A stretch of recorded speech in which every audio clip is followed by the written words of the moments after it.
muchos se hacen es, ¿qué está pasando con el billetito verde, Valeria? ¿Qué está pasando con el dólar? ¿Está cayendo por factores internos, factores externos? ¿Qué tiene que ver la Reserva Federal? ¿Qué tiene que ver la inflación de Estados Unidos si está muy lejos del Perú?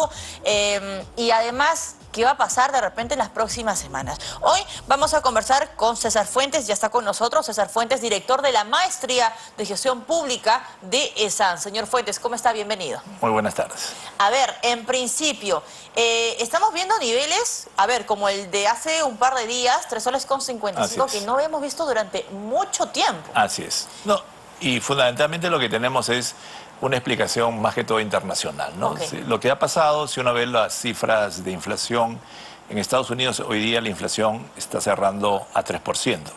¿Qué significa eso en términos de política monetaria? Hoy día la tasa de interés de referencia de la Reserva Federal está en 5.25. Significa probablemente que van a subir un poquitito más y ahí van a plantarse, diríamos.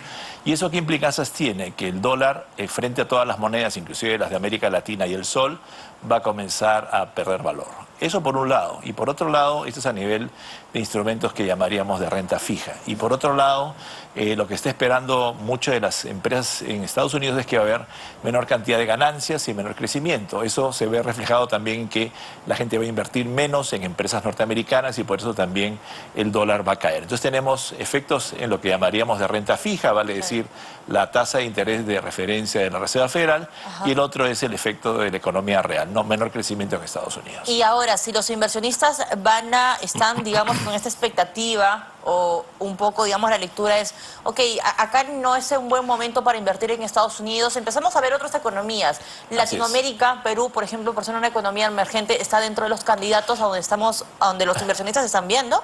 Sí, yo creo que sí. Fundamentalmente lo que hay que diferenciar son un tipo de inversiones, ¿no? La inversión directa, que es la inversión en proyectos mineros, en proyectos de largo plazo, yo creo que eso sigue una tendencia de largo plazo y diríamos es estable. Lo que puede aumentar es un poco quizá la inversión en portafolio, ¿no? Gente que comienza a ver, por ejemplo, la posibilidad de invertir en bonos soberanos en el Perú, pero por lo general lo que estamos viendo ahora es que hay diríamos, una actitud muy defensiva en términos de inversionistas, ¿no? En el largo plazo, defensiva, y en el corto plazo quizá algo de especulación, pero no mucho. ¿Qué quiere decir entonces eso en términos un poco más sencillos para que el cliente lo pueda entender?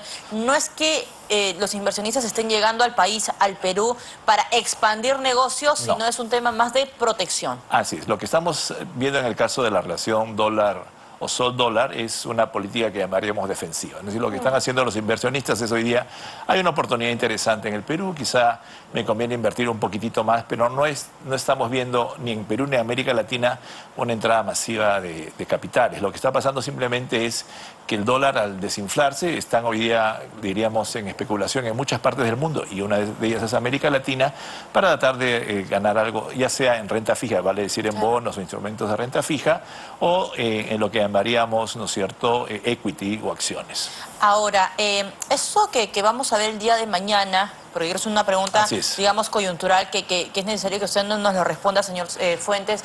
La toma, por ejemplo, de Lima, estas movilizaciones, ¿podrían modificar de algún modo el comportamiento del billetito verde o no? Yo creo que no, porque esto generalmente cuando uno ve estas cosas ya está ecuacionado el riesgo político. La gente que invierte en el Perú sabe que hay un riesgo político grande. Lo que sí puede afectar son actividades muy sectoriales. El turismo, por ejemplo, es una, ¿no? Pero el turismo no es un gran generador de divisas ahora, es más generador de empleo, especialmente en la zona sur peruana. No como la minería. No es como la minería, efectivamente. Y la minería se rige con otra lógica, ¿no? Una lógica de mucho más largo plazo, y viendo temas, por ejemplo, de costos, por ejemplo, del mineral con respecto a la cotización. Y ahí sí, efectivamente, Perú tiene una gran ventaja porque tiene los costos de producción más bajos de la región junto con Chile. Ahora, y probablemente muchas personas dirán, y lo he visto en redes sociales, ya está bajando el dólar, ¿no? Mucho, digamos, por debajo de lo que había cerrado el año pasado, en 3.80 aproximadamente, si es que mal no recuerdo. ¿Por qué no baja el pollo? ¿Por qué no baja el combustible? Si cuando subía el dólar también subía esto. ¿Cuál es la explicación que le damos? Bueno, la explicación es que, claro, hay una parte de los insumos que son importados, pero entre que viene el insumo y llega al consumidor hay un camino, ¿no? Que es el camino, ¿no es cierto?, de la distribución. Por eso es que no es inmediato. Que no es un agente, son varios agentes. Son varios agentes. Entonces yo puedo tener, por ejemplo, estructuras de importación, pero tengo una estructura local de monopolio o oligopolio. Eso no no reduce realmente el precio. Pero en mecanismos donde yo tenga mucha competencia, evidentemente la caída puede ser más rápida, ¿no? Ahora, y quiero aterrizar esto del dólar Sí. muy al llano, señor Así Fuentes, al peruano de a pie, a la peruana de a pie. Así es.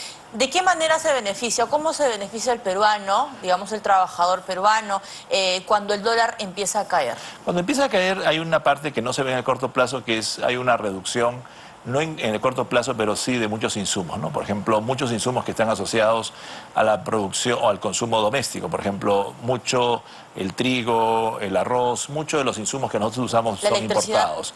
La electricidad no tanto, ¿no? Porque nosotros tenemos una gran parte es hidroeléctrica y una parte, ¿no es cierto?, viene de gas. Pero fundamentalmente estamos hablando de alimentos, ¿no? Que alimentos es el 38%, 38% de lo que consume el limeño promedio son alimentos, tanto fuera y dentro del hogar. Eso es lo que realmente puede afectarse en el mediano plazo y eso sí beneficia al consumidor y al ciudadano de a pie. Y las importaciones también, entiendo. Exacto, las importaciones comienzan a bajar de precio y eso va a impactar, por ejemplo, el menor precio de petróleo, el menor precio de pollo, el menor precio, ¿no es cierto?, del arroz, que nosotros importamos una buena parte.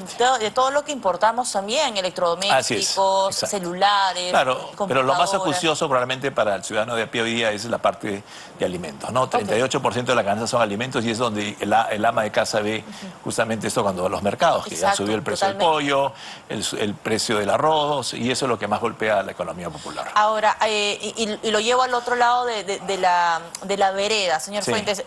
¿Cómo perjudica esto o a quiénes perjudica que el dólar esté cayendo? Bueno, primero perjudica a los que han prestado en dólares, ¿no? Lo que sucede es que ahora, si uno ve, por ejemplo, quienes han tomado o quienes prestan en dólares, bueno, lógicamente el sector financiero presta en dólares, pero si uno ve el detalle, casi todos los préstamos se han inmunizado frente al dólar. Si uno ve con detalle, por ejemplo, lo que llamaríamos préstamos vehiculares en soles, gran parte del hipotecario está en soles, todo el crédito de consumo hoy día está en soles, entonces realmente hay nichos realmente que se pueden beneficiar con esta mejora del sol con respecto al dólar, que son aquellos que tienen deuda en dólares, que es un sector de mediana y gran empresa. Clarísimo. Señor Fuentes, muchísimas gracias por acompañarnos esta tarde. Es importante el análisis que usted también da para que el público pueda entender a qué se deben los factores que están implicando el comportamiento del billete verde y a quienes beneficia y a quienes perjudica. César Fuentes, director de la Maestría en Gestión Pública de ESAN. Señores, hasta aquí Economía para Todos.